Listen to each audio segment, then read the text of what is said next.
नमस्कार मित्रांनो, ही तीच मुलगी आहे जिने बँकेतील जॉब सोडून सुरू केला होता आपल्या स्वतःचा व्यवसाय।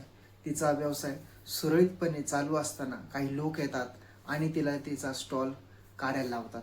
अक्षरशः त्या मुलीच्या डोळ्यामध्ये अश्रू येतात। 3 ते 4 दिवसापासून आपला स्टॉल बंद आहे आणि रिझन काय आहे की कोणता तरी पत्रकार येतो आणि इथून समोरून ब्रिज वरती दाखवायचे समोरून ब्रिज वरती फोटो काढतो आणि कमिशनरला पाठवतो किंवा कुणाला पाठवत असेल, ज्याला पाठवत असेल, आणि माझाच एकटीचा स्टॉल बंद करतात। आता इथे बघा, एवढी भीड आहे, इथे बघा, हा इथून अँब्युलन्स येते, आजूबाजूवाल्यांना नाही उठवत, त्यांच्या इथे एवढी गर्दी असते तरी त्यांना नाही उठवत। हा मराठी माणूस काय कामाचा नाहीये, आज मराठी असून धंदा नाही करू शकत इथं रोज।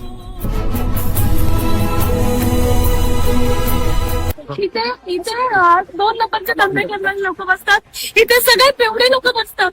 याच्यात येऊन धंदा केलाय दादा, 300 रुपये घेतात माझ्याकडून रोज, गेला नाही घेतात दादा, बरोबर घेऊन।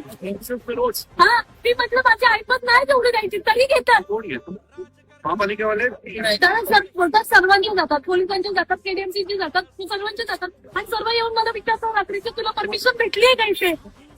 एक काम करतात, तुझी गाडी इथे लावून टाकली। तर माझं म्हणणं काय, ह्या लोकांना, हे भैया लोकांना, अपंग म्हणून यांना टपरी भेटतं ना, मला इथे टपरी टाकून द्या दादा, कपडेच टाकतो ना सर।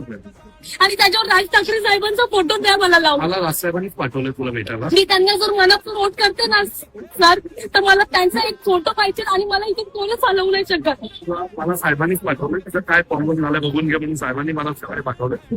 तू गाडी टाकून मी बघतो। तर मित्रांनो, शेवटी तुम्ही पाहिलंच असेल त्या मुलीच्या मदतीसाठी कोण आलं।